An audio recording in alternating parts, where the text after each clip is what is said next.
সকাল 7টা থেকে রাত 11টা অবধি 15-16 ঘন্টা এই দোকানে পড়ে থাকি।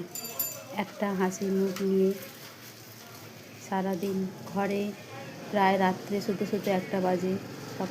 রাত্রির 11টায় দোকান বন্ধ করে বাসন টাসন ধুয়ে প্রায় বাড়ি যেতে 11:30 বাজে। তারপরে খেয়ে দিয়ে শুয়ে 1টা বাজে। তারপরে সকালবেলা আবার কোনো রকমে চোখ ডলতে ডলতেও সকালে ওঠা। কী কষ্ট সে একটা নারী জানে তো কতটা কষ্ট।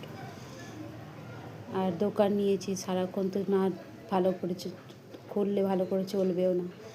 সকালে তো কচুরি, তরকারি,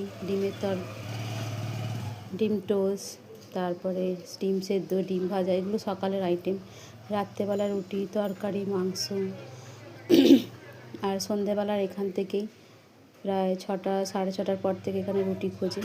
তো দোকানে এসে আগে রুটিটা আমি বানিয়ে নিই। তো দেখো, ছেলে মেয়ে যতই থাক, যতই কিছু ছেলে মেয়ে দেখো বিবেকহীন থাকে, মানে মা কিছু নারীদের কষ্ট তারা একাই করতে হয়। ভগবান না করুক আমাদের মতো তাদেরকে এত কষ্ট করতে হয়। সবই পরিস্থিতির চাপে মানুষের পড়ে। তো যাই হোক,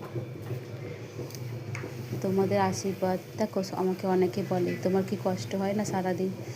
দেখো আমার তো একা হাতেই সব করি।